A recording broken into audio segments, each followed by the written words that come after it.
All right, guys. I did a little bit of research on "Walk This Way" by Aerosmith, and it's funny. I would have assumed that the guitar he was using was a Gibson, like a Les Paul or something of that nature. It's not, according to this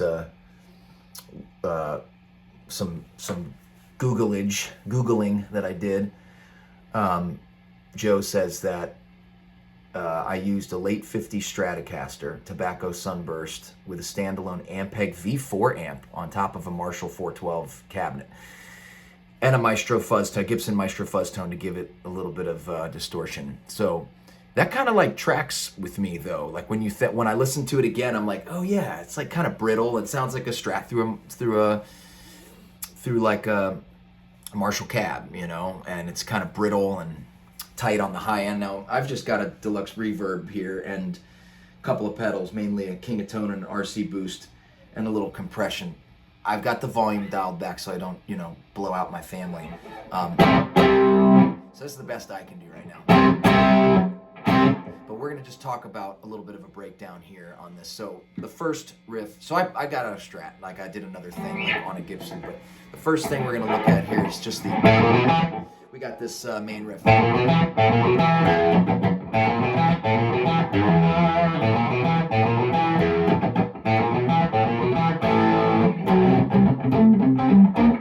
So before we get into that little riff there is just if you don't know this riff, that's cool.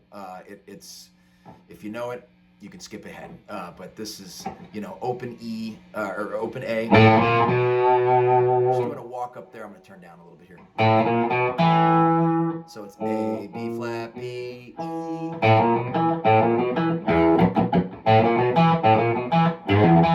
And then there's that little pull off, that iconic,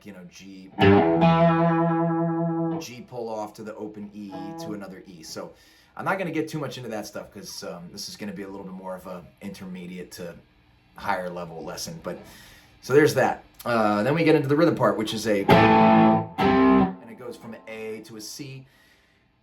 I've played this riff a few different ways. So you could play it here, on the 5th and the 4th string.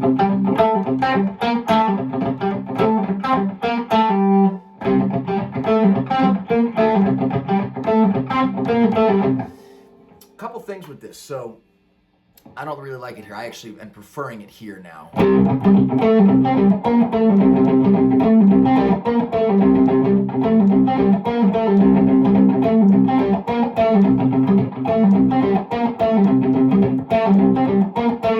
And he says that it was actually a double track, and one is a little bit looser versus one is more tight. So it kind of gives it this like staggering sort of feeling. But that's just a basic, like if you think about Chuck Berry, right? That's what's happening there. 5th there, a lot of pull off, right?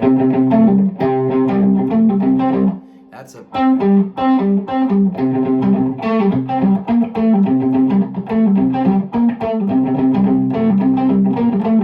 so now sometimes I think I used to play it like da da da da, right? I think it's just, the more I listen to it, I almost just hear less. I hear,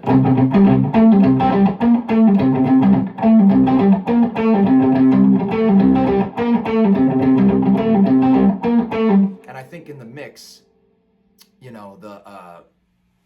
like with the drums and Steve Tyler's like doing his whole thing, like it's kind of like it all comes together really nicely. But if you listen to the isolated track, which I don't have, but and I actually haven't listened to yet, but I should, and actually I should bring it up, but I don't want any like copyright stuff in this video. I'd like everybody to be able to see it, so who wants to see it?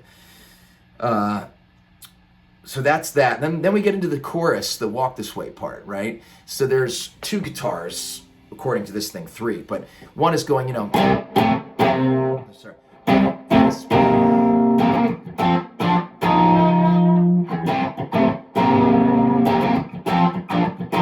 And then of course there's that like gnarly tritone thing.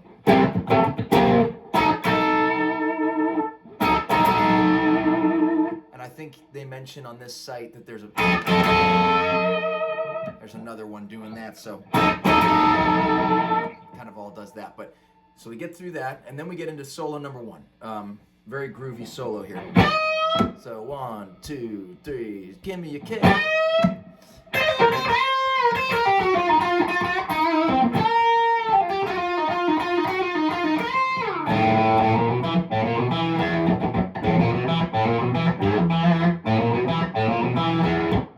So that little bit there,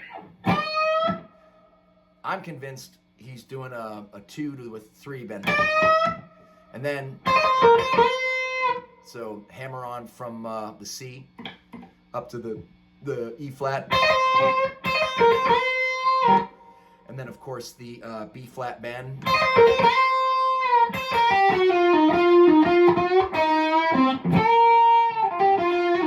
Sorry. So there's a lot there, timing wise. Like, it's hard to sort of play it without the song behind me, but I'll do it one more time, a little slow. 1, 2, 3, just give me a kick.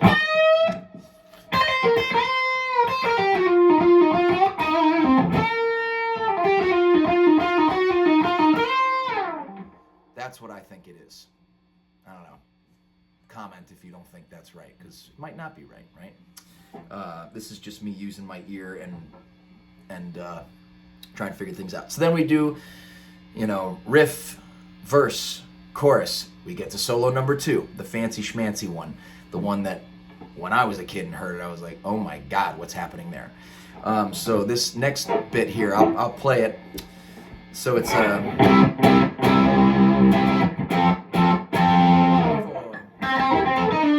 more time.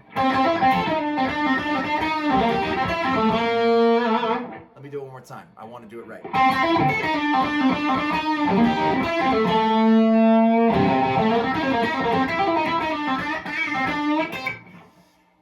That's a really wicked solo, by the way, first and foremost. That just always blew my mind, and still blows my mind when I hear it. I just think it's so buttery and loose and funky and cool and like wrong but right, and it's just got so much dirtiness to it.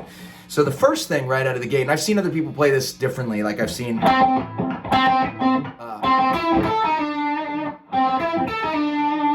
that's cool if you want to do that for the lick. I kind of taught it to myself this way, and I feel like Joe Perry has huge hands, right? So maybe he did this, and like that's my other question in my head. I'm like, this side note, like, what did he premeditate this solo? Was it a marriage of many different takes? Was it, I don't know. So anyway, maybe someone can tell me. I'm not like a huge Aerosmith junkie. I don't not like them. I love them very much. I think they're great, but I've never like dove in as much. So with this, I think that's a major 3. Like, I think that's a, and then he plays the A there. That right out of the gate is just wackadoodle, right? But it's really cool.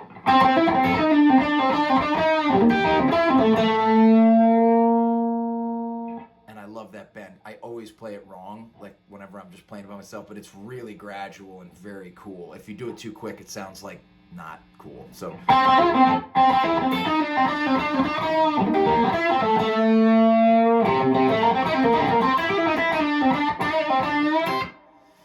that, where did we get to?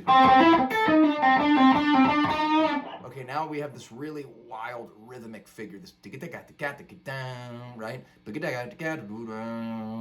More like it. Okay, so what's happening here? I'm taking the G on the 4th string 5th fret, and I'm hammering on to the B flat on the 4th string 8th fret, excuse me. And then that's a hammer on, and I'm picking with my middle finger that G there on the 2nd string 8th fret. And then I'm pulling off, and then I'm playing the minor 3, the E flat there, pulling it off to the B, to the C. And it kind of gives you like this drum fill.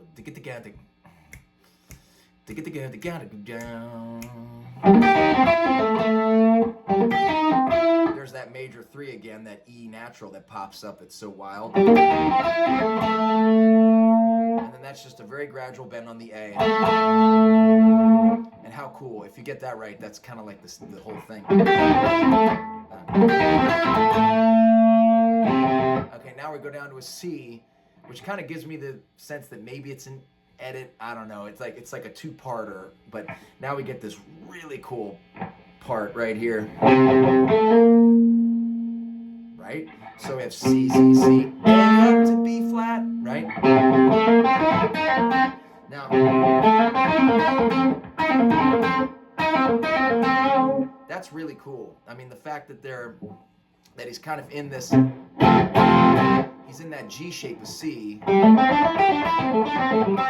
it's kind of like major pentatonic land, but it's not, because he's playing. And you can do that with your pinky or your ring, whatever floats your boat there. Okay, so we got, what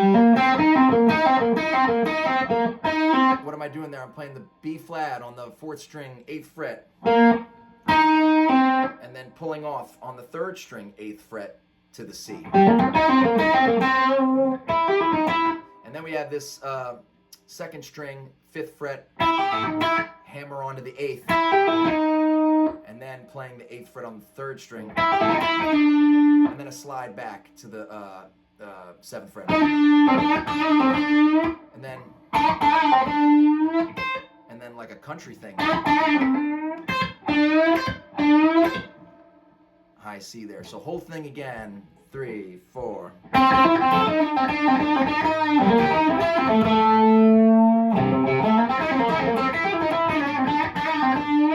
Not perfect, but it's a work in progress.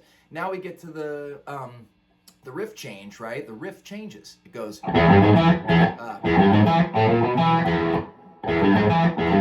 Sorry. Keep doing that.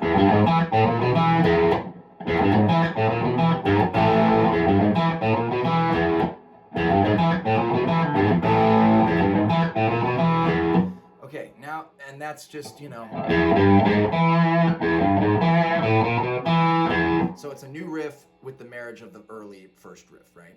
And then there's it's like a 4 chord there. Just go to the A. Moving on to this next solo, which I have not like gotten note for note. I have a very general idea. I can only speculate, but I do know a few things, so I'll get to that now. But I will say, I thought it was an effect that was on his guitar. It's not. It's a mic situation. They had a room mic like very far away out in the hall, and it picked up this really cool echo, and it's kind of like, it's very Jeff Beck sounding to me, this last thing, where he kind of goes, kind of gets into that Ville. So I'm gonna put on a little like faux, like what I think it kind of, I just have this very quick sort of room thing via the Strymon timeline, a little plug for Strymon.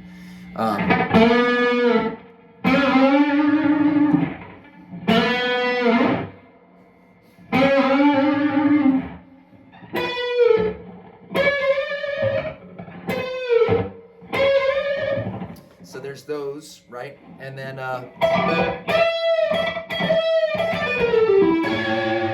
again, speculation as to what he's playing there. It kind of sounds hodgepodgey to me there, but it's cool. It's like, shouldn't be perfect. But the next lick, okay, is really important to me, or it was important to me. Like I just really thought it was cool. It sounds to me like he's doing a very universal blues lick, but then at the end of it, he plays a major third and a bend. It's just like really cool. That lick to me is like, that's really bitchin', dude. That's just like, and then like whatever after that, like like I said, it's kind of it's meant to be sort of mucky and gritty, but that part, I always try to get that if I play this song. So I'll play like, you know,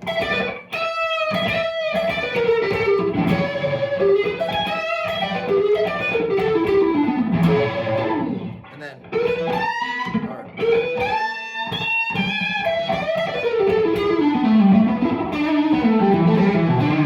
And then you can kind of do whatever you want, like Joe Perry slop, right? Sounds great though. That's pretty much all I have for this. It's already long enough, and But mainly, the solo that always sticks out to me the most is that second break over the C, where after that second chorus. I've just always been enamored with that. But all the guitar work on this is stellar. I mean, this is just a prime example of great rock guitar, great rock and roll guitar. So hopefully this helps with someone, or someone gets a kick out of it. And thanks for watching. Take care, y'all.